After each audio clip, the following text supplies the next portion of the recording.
지존하신 하나님, 우리의 삶의 모든 영광을 주께 드리며 나아갑니다. 이 시간 저희들을 불러주셔서 성령 하나님 예배하게 하시니 감사합니다. 깨어 있어서 저희들을 인도하시는 주의 음성을 듣게 하시고 말씀 안에서 저희들의 인생을 향하신 복되신 주의 계획과 뜻을 깨달아 하는 귀한 은혜가 있는 예배가 되게 하여 주시옵소서. 저희들의 삶 가운데에 여러 가지 죄의 짐과 또한 포기하지 못한 욕망과 또한 내려놓지 못한 자존심을 가지고 나아왔습니다.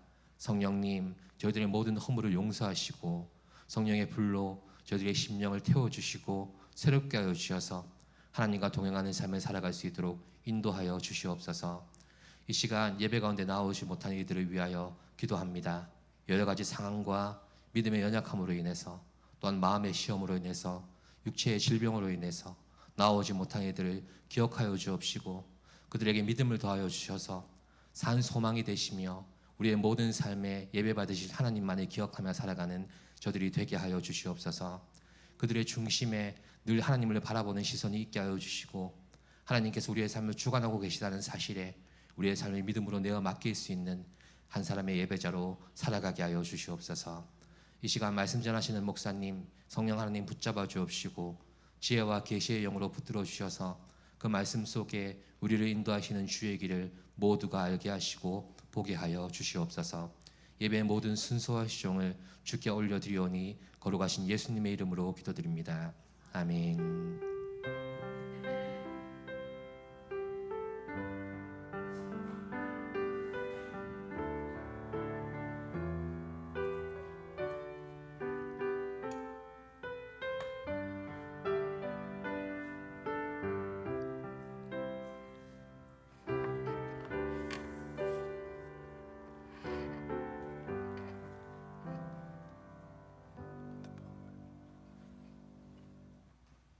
네, 좌우의 분들 인사하시겠습니다. 이거 끄시고 다른 거 켜주시면 돼요. 예.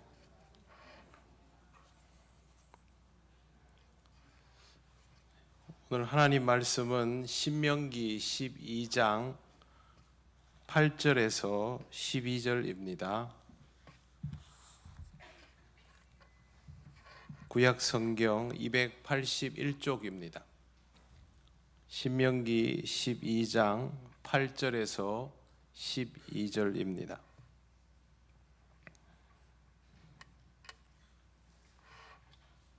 한 절씩 교독하겠습니다.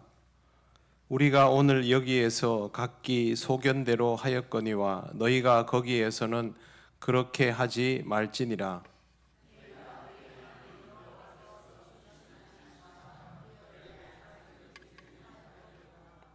너희가 요단을 건너 너희 하나님 여호와께서 너희에게 기업으로 주시는 땅에 거주하게 될 때 또는 여호와께서 너희에게 너희 주위의 모든 대적을 이기게 하시고 너희에게 안식을 주사 너희를 평안히 거주하게 하실 때에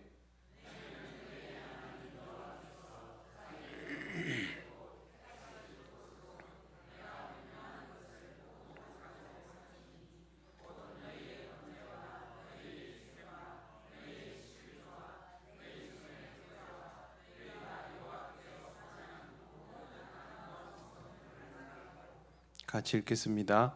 너희와 너희의 자녀와 노비와 함께 너희의 하나님 여호와 앞에서 즐거워할 것이요 내 성중에 있는 레위인과도 그리할지니 레위인은 너희 중에 분깃이나 기업이 없음이니라. 아멘. 기도드리겠습니다.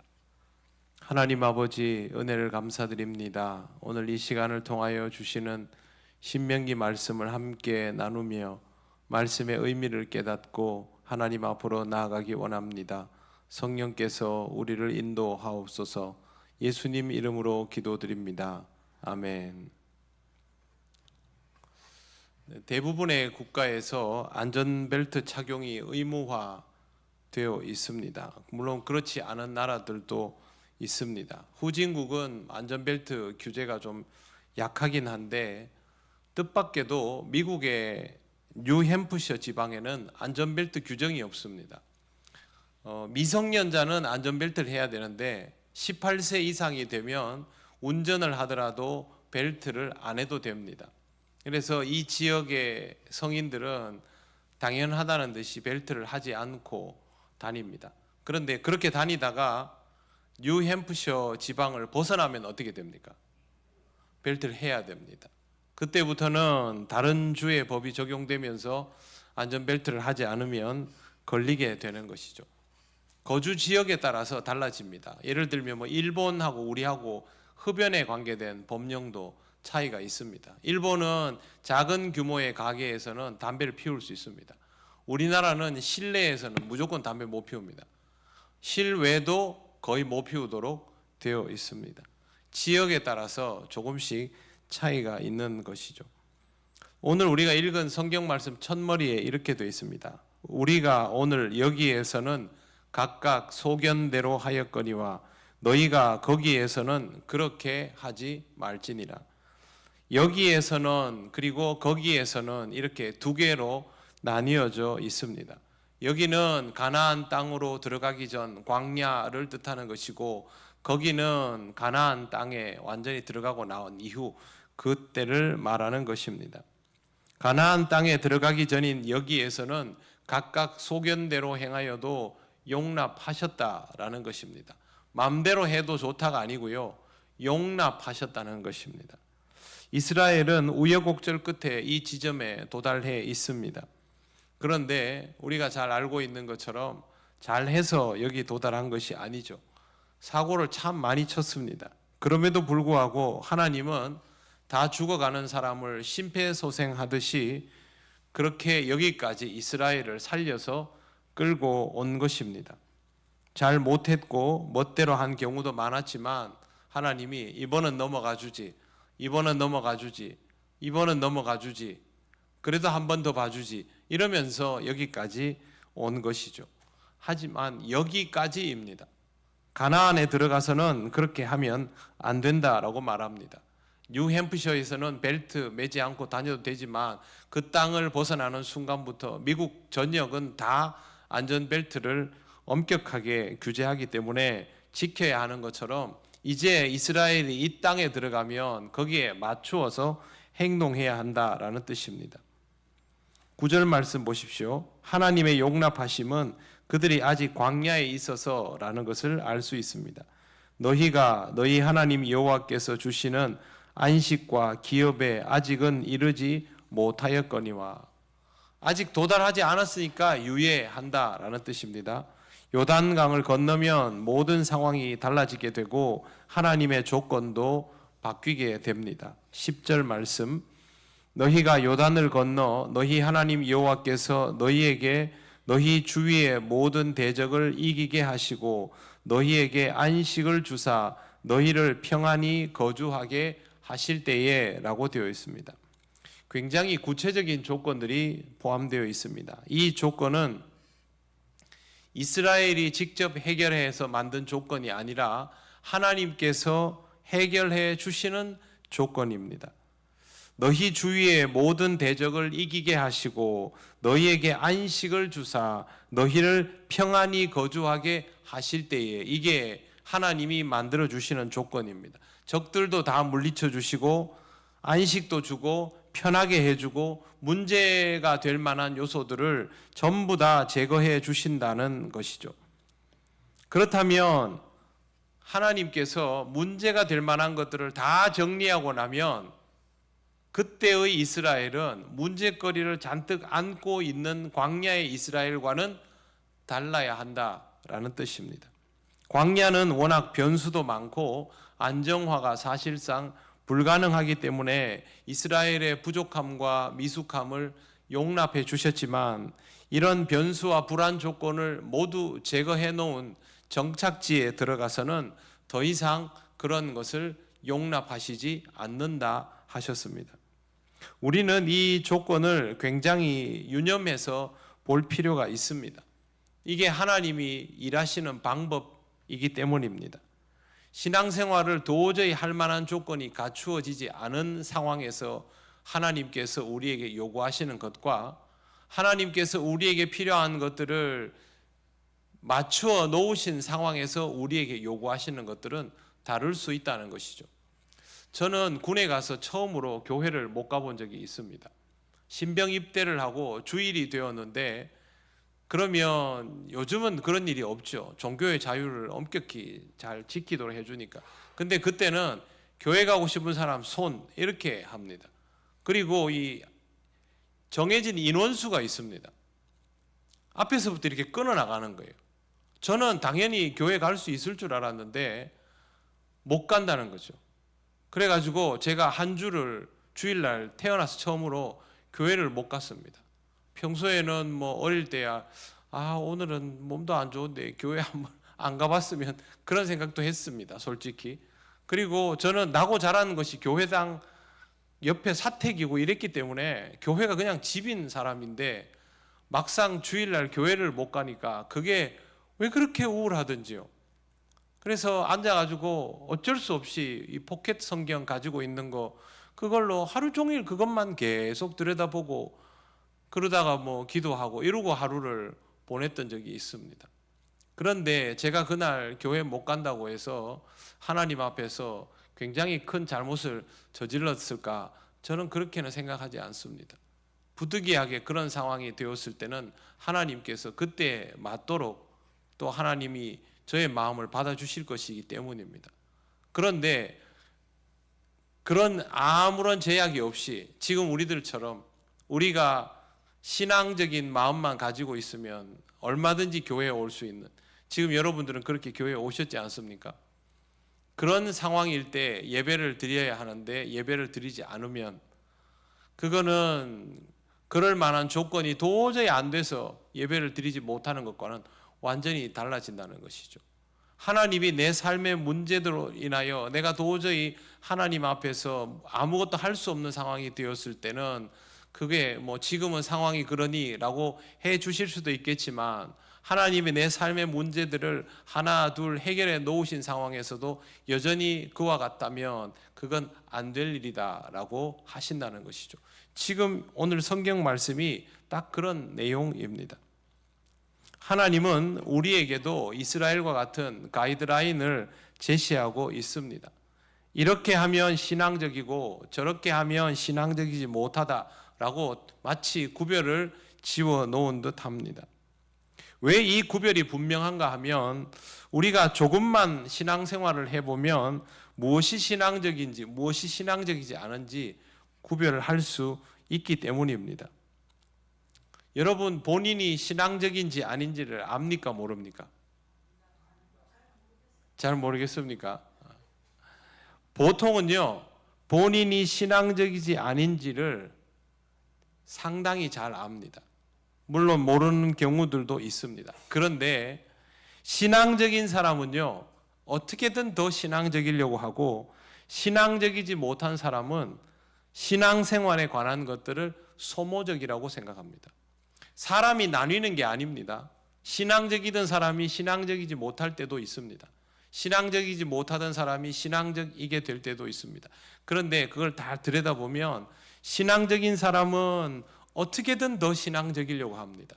자기가 부족하다는 걸 막 알면 신앙적이기 위해서 뭐라고 하는데 신앙적이지 않은 상태일 때는요 신앙적인 것들을 소모적이라고 생각합니다. 신앙생활을 열심히 하면 내가 힘들고 뭐 피곤해지고 번거로워지고 불편해 이렇게 받아들이기 시작하는 것이죠. 여러분이 스스로 신앙적인가 아닌가에 대해서 어느 정도 알 겁니다. 그런데 좀 헷갈리는 지점이 발생하면 제가 방금 말씀드린 것을 통해서 체크해 보시면 됩니다. 내가 신앙생활을 소모적이라고 생각하는가?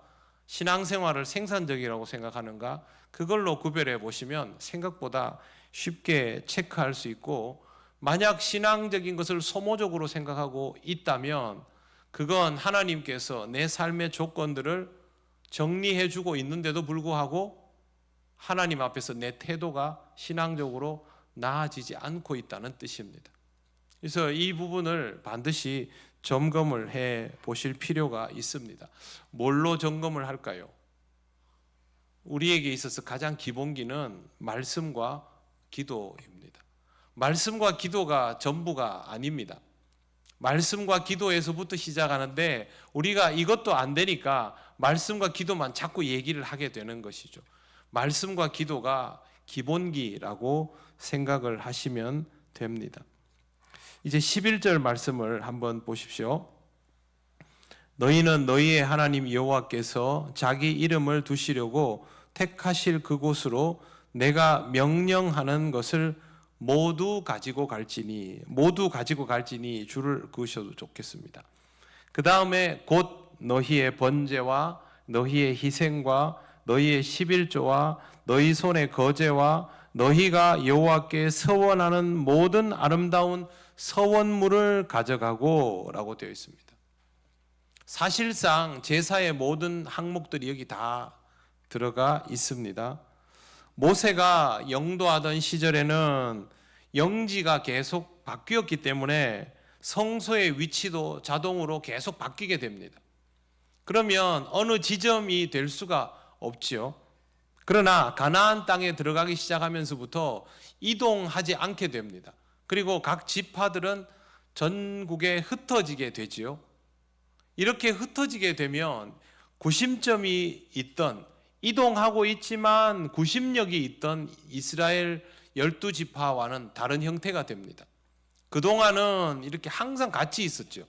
근데 정복하고 나면 12지파가 흩어지면서 각각의 지파의 영지들이 따로 있게 되고 더 이상 성막을 이동시켜야 될 필요는 없어지는 겁니다. 이런 이유로 인해서 정착 생활을 하면서 한 장소로 성소가 확정됩니다. 성전이 빨리 지어지는 것은 아니고요. 한 장소로 확정하는 것이 필요해진데 그 장소가 여부스 사람 오르난의 타작마당입니다. 모리아산에 있습니다. 나중에 이곳에 솔로몬이 성전을 건축하게 됩니다. 자, 여기에서 중요한 것은 여호와께서 자기 이름을 두시려고 택하실이라는 표현입니다. 장소를 정함에 있어서 여러분 상식적으로 생각하면 장소가 어떻게 정해지겠습니까? 이스라엘 12지파의 지파의 두령들이 모여서 투표하면 되겠죠. 다른 나라들은 그런 식으로 하겠죠. 일반적인 국가는 임금이 있어서 그 임금이 수도를 정하거나 아니면 각 지파의 두령들이 모여서 우리가 어디를 수도로 할까 해서 투표해서 수도를 정하면 되겠죠. 아니면 힘센 사람들이 우겨가지고라도 어디를 정하면 될 겁니다. 그런데 이스라엘은 그렇게 못합니다. 왜 그러냐 하면 하나님이 정하십니다. 오늘 말씀에 여호와께서 자기 이름을 두시려고 택하실 이렇게 되어 있죠. 그러니까 이건 하나님이 정하시는 거죠. 장소가 어디일까? 하나님이 정하십니다. 하나님은 이것을 모세를 통하여 명하시는 것입니다. 자, 장소 하나님이 정했습니다. 이스라엘은 의지를 가질 수 없습니다. 따를 수밖에 없습니다. 그 다음에 모든 제사들이 여기 다 나옵니다. 번제, 희생, 11조, 거제, 서원하는 제사까지 다 포함하면 성경에 나오는 모든 제사가 여기 다 들어있는 것이고 하나님께 올려드릴 봉헌도 여기 다 포함되어 있습니다. 이걸 왜 다 포함을 시켜 놓았느냐? 하나님 앞에 드려져야 할 제사가 하나 빠짐없이 하나님이 요구하시는 그대로 다 드려져야 한다라는 뜻입니다. 이 중에 우리가 무언가를 선택할 수 없다는 것이죠. 인간이 마음대로 이제 가나안에 들어갔으니까 이런 것들은 더 중요해질 것이고 저런 것들은 덜 중요해질 것이고 그렇게 반응할 수 있지 않습니까? 예를 들어서 우리가 형편이 어려울 때는 이런 방식의 제사를 하고 어려운 형편을 끝내고 나면 이런 방식의 제사에 비중을 두고 그럴 수 있지 않습니까? 시대에 따라서 예배의 형태도 좀 바뀌지 않습니까? 그거 아니라는 겁니다.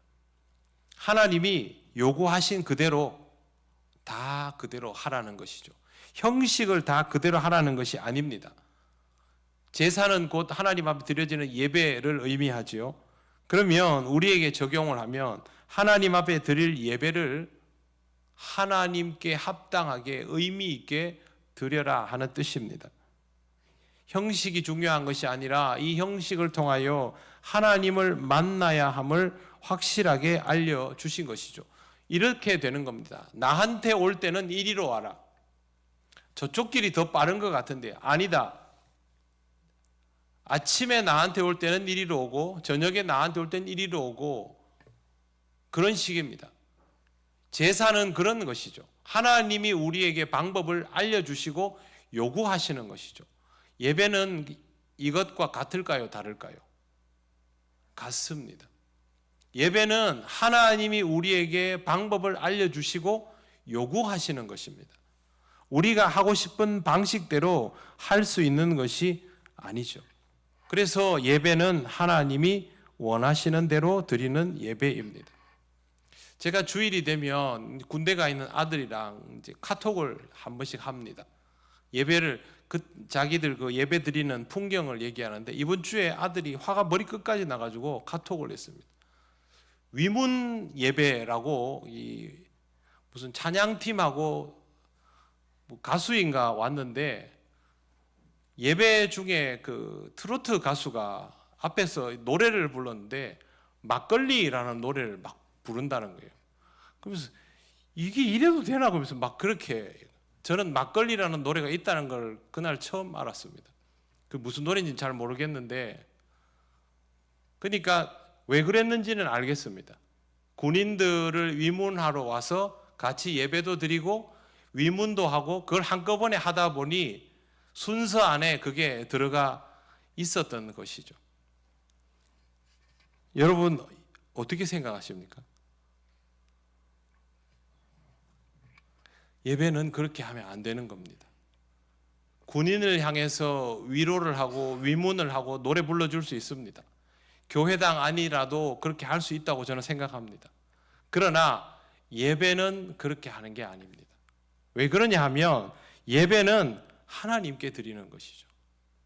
위문 예배라는 표현이 맞을까요? 누구를 위문합니까? 하나님을 위문할 수 있습니까? 안 되지요. 그래서 위문 예배라는 말이 성립되지 않습니다. 똑같은 의미로 위로 예배는 어떨까요? 마찬가지입니다. 성립되지 않습니다. 맞다 틀렸다가 아니라 성립되지 않습니다. 예배는 하나님께 드리는 것인데 거기에 위로라는 타이틀을 붙이면 하나님을 위로하는 것이 될 수 없잖아요. 그러면 사람을 위로하기 위해서 드리는 예배, 그럼 그 예배는 누구에게 초점 맞추어져 있습니까? 사람에게 맞추어지죠. 이런 이유로 인해서 혼인과 장례는 예배라고 부르지 않고 공식 표현이 예식입니다.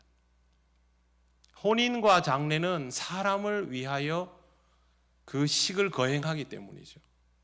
그래서 혼인 예식, 장례 예식이라고 부르는 것이 공식적인 표현입니다. 그냥 폼으로 이름을 그렇게 붙인 게 아닙니다. 그러니까 우리가 별 생각 없이 그런 용어들을 사용할 수 있지만 위문 예배가 성립될 수 없는 단어가 되는 것처럼 마찬가지로 똑같은 경우가 돼버리는 것이죠. 그런데 우리가 왜 이런 단어들을 쓰기 시작했을까요? 우리에게 중심이 맞춰져 있어서 그렇습니다. 예배는요, 다 그냥 예배입니다. 개업을 하면서 예배를 드리죠. 그냥 예배입니다. 개업을 하며 드리는 예배인 것이죠. 개업이 목적이 아닙니다. 이 예배를 드리면 하나님이 나한테 복을 주시고가 아니고 하나님, 내가 새 일을 시작하니까 하나님께 신고합니다. 그게 개업 예배입니다. 예전에 차사도 예배 드렸거든요. 예배 드리고 나면 저를 불러서 제 손을 잡아 끌고 목사님 차에 손을 얹고 안수 한번 해 주십시오. 정말 그랬습니다. 전 또 고지식해서 안 됩니다. 이러고 그 집사님을 차 안으로 해서 운전대에다 앉혀놓고 집사님 손을 잡고 그렇게 기도했죠. 하나님이 주신 걸로 잘 사용하고 의미 있게 신앙생활 잘 하는데 쓸 수 있도록 해 주십시오. 좀 섭섭한 표정이더라고요. 그래서 누가 저한테 그러더라고요. 그냥 손 한번 얹고 기도해 주면 되지. 제가 무당입니까? 손을 얹고 기도를 하게. 차가 무슨 인격이 있습니까? 사람만 운전 똑바로 하면 되죠. 이런 것들이 다 사람 중심입니다. 개업을 할 때 예배 드릴 수 있습니다. 폐업할 때도 예배 드릴 수 있습니다. 하나님께 신고하는 겁니다. 감사하는 마음으로 하는 거죠. 내가 이렇게 할 테니까 잘 봐주십시오가 아닙니다. 하나님 뜻에 따라 시작하고 하나님 뜻에 따라 맺습니다. 과정도 하나님께 올려드립니다. 저의 예배를 받아주시옵소서. 그걸 개업 때 하는 게 개업 예배입니다. 그러니까 이런 의미들이 자꾸만 훼손되게 되니까 사람들이 예배라는 단어를 오해하게 되는 겁니다. 오늘 성경 말씀에서 제사의 조목조목을 모세를 통하여 일러주시는 것은 그렇게 받아들이지 말라는 뜻입니다. 그런데 이것보다 더 위험한 것이 있습니다. 뭐냐 하면 내 기분 내키는 대로 예배에 임하는 것이죠. 선택적으로. 신앙적으로 뭐가 좀 신앙적 컨디션도 아니죠. 내가 좀 일도 잘 되고 컨디션이 좋고 뭐 하는 일이 되고 이러면 쪼르르 달려와서 막 감사하고 막 이러다가 뭐가 좀 안 되면 금방 또 뚱하니 해가지고 교회 와가 구석자리에 머리 푹 숙이고 앉아가지고 불평불만을 막 쏟아내놓고 싶은 것처럼 그렇게 하기도 합니다. 답답한 게 없으면 별로 적극적이지 않은 태도로 예배당에 오고, 답답한 게 있으면 그동안 하나님 앞에서 미적지근하게 행동했던 모든 것들을 보상하듯 앞에 와가지고 엎드리고 그렇게 애걸복걸을 합니다. 하나님은 그대로신데 내가 컨디션이 계속 다르니까 내 컨디션에 맞춰서 예배가 계속 달라지게 되는 것이죠. 그러면 그 예배의 주인은 누구입니까? 우리 자신이 되는 것이죠. 이런 부분들이 우리 안에 도사리고 있다가 여러 가지 형태로 드러나게 되는 겁니다. 그러다 보니까 이렇게 예배드리면 은혜가 되고 저렇게 예배드리면 은혜가 안 되고, 이런 방식의 예배는 좋고 저런 방식의 예배는 좋지 않고 그렇게 되는 겁니다. 신앙생활 정말 열심히 하는 분들은요, 사실은 이런 형태에 별로 구애받지 않습니다. 옛날이나 지금이나 뭐 크게 달라진 거 있습니까? 달라진 것도 별로 없고요, 달라질 이유도 없습니다. 한동안 막 유행 따라 예배 형태들이 온갖 방식으로 이루어지고 미국 사람들을 통해서 이렇게 뭐가 막 전해 들어오면 그게 무슨 유행처럼 됐지만, 지금 여러분 보십시오. 대한민국 교회가 그걸 따라갑니까? 그렇지 않습니다. 지금 우리가 드리는 이 예배의 형태는요, 400년, 500년 전에 드리던 예배의 형태와 별로 다를 바 없습니다. 왜? 별로 달라질 이유가 없거든요. 예배는 그냥 하나님께 올려드리는 겁니다. 우리의 컨디션은 조금씩 다를 수 있고 예배 처소도 다를 수 있습니다. 어떤 교회는 악기가 휘황찬란하고 조명이 좋고 마이크 상태가 굉장히 좋지만 어떤 교회는 그런 거 하나도 없는 경우도 있습니다. 우리는 항상 반주하는 분이 계시잖아요. 여러분, 반주자 있다는 게 얼마나 귀한 일인지 모르거든요. 동행주일 가보면 반주자 있습니까? 군부대가 제일 원하는 병사가 전쟁 잘하는 병사가 아니고요, 반주하는 사람입니다. 군부대마다 교회가 있는데 반주자가 없거든요. 그러면 반주기를 갖다 놓고 예배를 드립니다. 근데 이 반주기가 음악성이 상당히 좋아야 그걸 따라갈 수가 있습니다. 그래서 군종들이 이걸 못 따라가면 지휘관이 예배 중에 화가 나가지고 지적질을 하고 군장 메고 뺑뺑이를 돌고 그런 일도 발생합니다. 그러다가 피아노를 칠 수 있는 군인이 오면 그 사람 종교가 뭐든 무조건 교회에 가가지고 제대할 때까지 반주해야 됩니다. 물론 그러다가 회심하기도 하죠. 그런데 여러분, 반주자가 없으면 어떻습니까? 교회에 피아노나 오르겐이 없으면 예배가 안 됩니까? 바이올린이 없으면 안 됩니까? 그런 거 아니죠. 드럼이 없으면 안 됩니까? 조명이 어두우면 안 됩니까? 건물이 없으면 안 됩니까? 그거 아니죠. 예배는 하나님께 올려드리는 것이죠. 우리 신앙 상태만 흔들리지 않으면 됩니다. 하나님이 우리에게 이런저런 것들을 요구하시는 것만 잘 기억하고 내 중심으로만 하지 않으면 됩니다. 우리가 조심할 건 뭐냐 하면 이 기복이 심한 우리의 이 영적 컨디션에 따라서 하나님 앞에 예배드리는 우리의 태도가 자꾸 바뀌는 거, 이것만 조심하면 됩니다. 내 기분 좋을 때는 막 교회 엎어질 듯 열심히 신앙생활 하다가 어느 순간 막 한번 마음이 틀어지고 뭐 기분 마음에 안 드는 일 있고 기분 나쁘고 이러면 획 돌아서 가지고 하던 봉사 멈추고 예배 드리던 거 멈추고 그것만 안 하면 됩니다. 무슨 일이 있어도 예배를 드리는 내 태도는 똑같아야 됩니다. 내 마음대로 뭐 되면 하고 안 되면 안 하고 절대 그렇게 하지 말아야 됩니다. 우리는 그렇게 예배하지 맙시다. 변함없는 마음으로 하나님 앞에 서고 내 신앙의 컨디션이 좀 떨어진다 싶으면 지금이 내가 하나님 앞에 더 나서야 될 때구나, 예배에 더 집중해야 될 때구나, 그렇게 받아들여야 되고 하나님께서 우리에게 원하시는 것은 그겁니다. 옆에 분들과 이렇게 한번 얘기해 보시면 좋겠습니다. 하나님의 마음에 합당한 예배자가 됩시다. 네.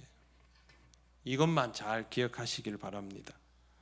그리고 예배는 내가 원하는 방식대로 한다고 해서 만족스럽고 기쁘고 즐거운 것이 아닙니다. 예배를 우리 감각에 맞추기 시작하면요, 마치 아이스크림의 맛을 들이거나 청량음료의 맛을 들이는 것처럼 계속 그 감각을 쫓아가게 되어 있습니다. 그게 아니라 하나님께 기준을 맞추는 것이 중요합니다. 그렇게 기준을 맞추면 어떻게 되냐 하면 그 예배를 통하여 즐거워할 수 있게 됩니다. 12절 말씀 보십시오. 12절 우리 같이 한번 천천히 읽어보겠습니다. 너희와 너희의 자녀와 노비와 함께 너희의 하나님 여호와 앞에서 즐거워할 것이요 내 성중에 있는 레위인과도 그리할지니 레위인은 너희 중에 분깃이나 기업이 없음이니라. 아멘. 너희와 너희의 자녀까지는 좋습니다. 한 식구니까, 그죠? 내 편이니까. 그 다음에 뭐라고 되어 있습니까? 노비와 함께. 노비는 나와 격이 같습니까? 다릅니까? 다르지요. 분명히 노비는 나와 내 자녀와 다른 사람들입니다. 그러나 함께라고 되어 있습니다. 또 마지막에 누가 나옵니까? 레위인이죠. 레위인은 분깃이 없습니다. 그러면 다른 사람들처럼 하나님 앞에 내어놓을 것들이 있습니까? 없습니까? 없습니다. 내놓은 것을 가져가는 사람들이죠. 다른 사람들은 다 열심히 일하고 막 자기들의 지분을 가지고 있고 영토권도 가지고 있고 땅이 있고 권리가 있으니까 뭔가를 하고 그걸 가지고 하나님과 뭔가 주고받지만 레위인은 그게 허락되지 않은 상태입니다. 힘도 없습니다. 그런데 뭐라 그럽니까? 전부 다 함께 여호와 앞에서 즐거워할 것이요. 제대로 예배를 드리게 되면 내 편만 아니라 모두가 함께 즐거워하는 예배 공동체가 되는 겁니다. 그렇기 때문에 이렇게 하라고 하는 겁니다. 강제로가 아닙니다. 신앙생활은요, 강제로 뭘 하라는 게 없습니다, 사실은. 그렇게 되기 때문에 이렇게 말씀해 주신 것이죠. 자, 여러분, 교회가 건강하고 행복할 때 보면 제일 생명력이 있는 그 시간이 뭡니까? 예배입니다, 예배. 교회가 건강하고 행복할 때는요, 예배의 생명력이 있습니다. 예배가 살아 있습니다. 그런데 교회에 잡음이 들리고 문제가 생기기 시작했을 때 딱 돌아보면 어디에 균열이 와 있느냐 하면 예배에 균열이 와 있습니다.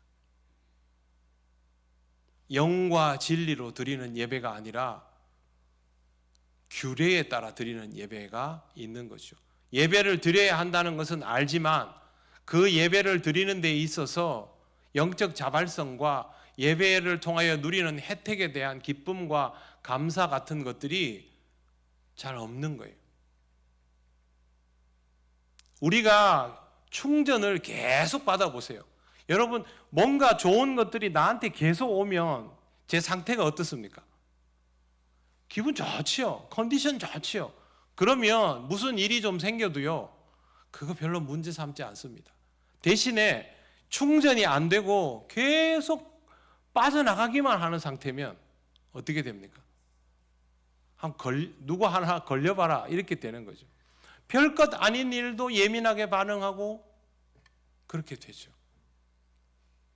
그래서 교회 안에 갈등이 생기고 잡음이 생기고 뭔가 가지고 이러면 이 교회는 다른 게 아니고요, 예배부터 돌아봐야 되는 겁니다. 모두가 함께 모여서 즐거워하는 마음으로 예배를 드릴 수 있는 공동체가 되어 있으면 그렇게 안 하는 거예요. 우리 항존직 선거가 끝났습니다. 저는 세세한 내용은 모릅니다. 누가 됐고 안 됐고에 대한 후기를 모릅니다. 일단 제 귀에는 아직 아무것도 안 들어옵니다. 저한테 얘기해봐야 아무 소용도 없으니까 얘기 안 할 수도 있는데 안 들립니다. 보통 항존직 선거가 끝나고 나면 여기저기서 말들이 막 들립니다. 그런데 어느 날부터 우리 교회는 그런 얘기들이 안 들리기 시작했습니다. 저는 그게 참 귀하고 좋다고 생각합니다. 물론 항존직 선거를 하고 나면 하나님께서 나를 그렇게 써주셨으면 하는 사람도 당연히 있을 것이고, 그렇게 기도했는데도 불구하고 택함을 받지 못한 사람도 있을 거 아닙니까? 마음에 서운함이 있을 수도 있지요. 무슨 일을 하다 보면 이 일의 과정이나 절차가 마음에 안 들 수도 있지요. 그런데 함께 모여서 예배하는 공동체는요, 그 모든 것들을 다 담아낼 줄 압니다. 굉장히 탄력성이 좋은 부대자루처럼 정말 새수를 담을 수 있는 새 부대가 되는 것이죠. 그런 일들이 어떻게 가능할까? 살아있는 예배 공동체일 때 그게 가능해지고, 그런 일들이 안 된다 싶으면 우리는 다른 거 다 빼고 예배에서부터 다시 해나가야 되는 겁니다. 이 부분을 항상 기억하셔야 됩니다. 하나님께서 모세에게 가나안 땅에 들어가면 다른 건 몰라도 예배 드리는 거, 제사 지내는 거 지금보다 훨씬 잘해야 된다? 왜 이런 말씀을 하시겠습니까? 그게 안 되면 다 무너지기 때문이죠. 이스라엘이 왜 무너졌습니까? 가나안에 들어가자마자 막 무너지기 시작하죠. 하나님을 섬기는 일에 있어서 모세가 신신당부한 이 내용을 따르지 못했거든요. 그럼 무너지는 겁니다. 우리 신앙이 무너지면 우리 자신이 무너지지 않습니까? 그렇죠? 그거는 우리가 하나님께 드려야 될 예배의 진정성이 무너지기 시작하면서 그게 무너지는 겁니다.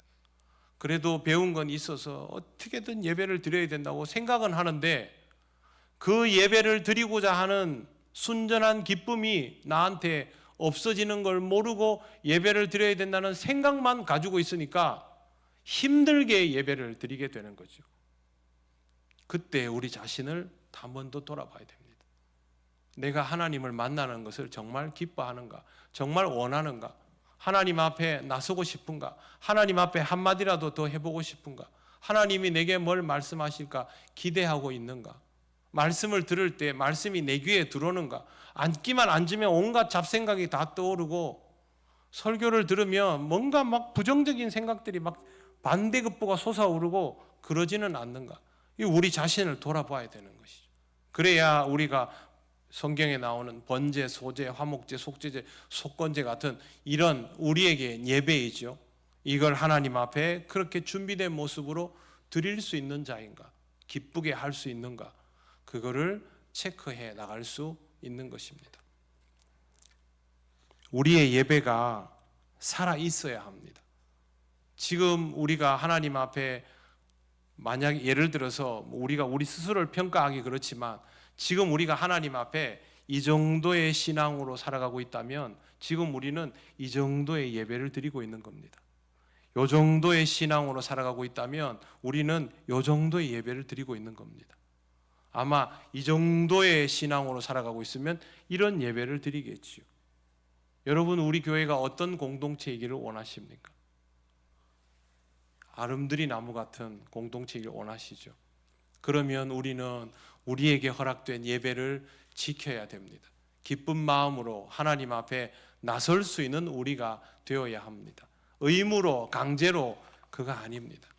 여러분, 의무로 강제로 할 수 있을 때를 기뻐하지 마시고 내 안에 그런 마음이 샘솟아 오를 때 기뻐하고 감사하시기 바랍니다. 나한테 좋은 건 줄 알아야 사람이 하지, 나한테 좋은 건 줄 모르면 안 합니다. 여러분, 싫은데 수요일 저녁에 여기 나오십니까? 안 하실걸요? 벌써 표정이 어둡게 나오실 거예요. 근데 여러분이 귀하게 여기고 좋아하는 이걸 모르는 분들도 많습니다. 그래서 우리는 교회 안에서 우리가 하나님께 올려드려야 될 예배, 우리가 하나님께 내어드려야 할 정성을 귀하게 사용하고 다른 분들에게도 전하여 알릴 수 있어야 됩니다. 당당히 전할 수 있어야 됩니다. 복음은요, 교회 안에서 믿는 자가 믿는 자에게 전할 수 있습니다. 필요하기 때문이죠. 그래야 우리 공동체가 살아있는 예배를 드리는 공동체가 되기 때문입니다. 하나님 앞에 그렇게 세워져가는 우리 통영교회가 되기를 소망합니다. 여러분도 그런 마음으로 하나님 앞에 예배하는 살아있는 예배자로 살게 되시기를 바랍니다. 기도드리겠습니다. 하나님 앞에 이 기도를 올리길 원합니다. 하나님, 우리 교회가 정말 예배자로 모인 교회가 되게 하여 주시옵소서. 하나님 앞에 늘 살아있는 예배자가 되게 하시고 함께 모여 예배를 드릴 때마다 모두가 서로를 즐거워하며 한 마음으로 영광을 돌리는 교회 되게 하여 주시옵소서. 다 같이 기도드리겠습니다. 아버지 하나님, 은혜를 감사합니다. 하나님, 우리에게 허락하신 예배의 자리를 귀하게 여기며 사모하는 마음으로 지켜나갈 수 있기를 원합니다. 아버지 하나님께서 우리에게 예배를 원하시고 그 예배를 기쁘게 받으심을 하나님 아버지, 우리가 그 의미를 깨달으며 하나님께로 더 나아가기를 원합니다. 우리가 하나님 앞에 한 마음으로 모여 살아있는 예배 공동체가 되게 하시고 함께 드리는 예배를 통하여 모두가 서로를 즐거워하며 하나님 앞에 영광을 돌릴 수 있고 아버지 하나님, 모든 일들을 신앙적으로 감당하고 또 풀어가는 영적 공동체가 되게 하여 주시옵소서. 아버지 하나님, 우리 교회를 지켜주시옵소서. 우리 교회의 신앙적인 성장이 이루어지게 하셔서 정말 하나님 앞에 엎드리는 우리가 아버지 하나님 모두 함께 즐거워함을 누릴 수 있도록 하나님 역사하여 주시옵소서. 우리의 모든 것들이 하나님을 향하기를 원합니다. 성령께서 우리를 인도하옵소서.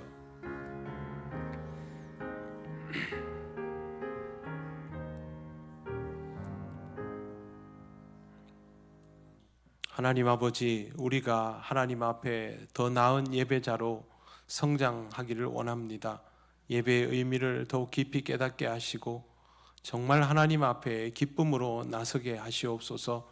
모두 함께 서로를 즐거워하는 살아있는 예배 공동체가 되게 하셔서 하나님 쓰시기에 부족함 없는 우리 교회가 되게 하옵소서.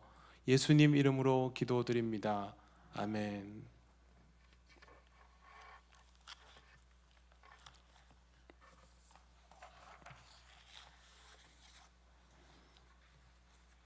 네, 교회 소식 전하겠습니다.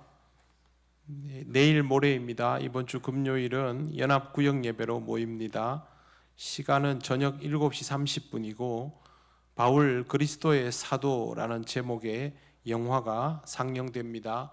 구역 식구들과 함께 오셔서 영화 같이 보시면 좋겠습니다. 이 영화는 우리가 그동안 궁금하게 여기던 바울의 모습과 박해받던 초대교회의 모습을 잘 담아 놓은 것이니까 우리 신앙에도 아주 유익이 있을 것입니다. 6월 1일 다가오는 주일입니다. 전교인 첫날 새벽기도회로 모입니다. 오전 5시 30분 본당입니다. 기도는 이영실 안수 집사님 해주시겠습니다. 항존직 피택자 교육 1차 과정이 5주간 진행됩니다. 6월 7일 토요일부터 매주 토요일 새벽기도 후 3교육관에서 있습니다.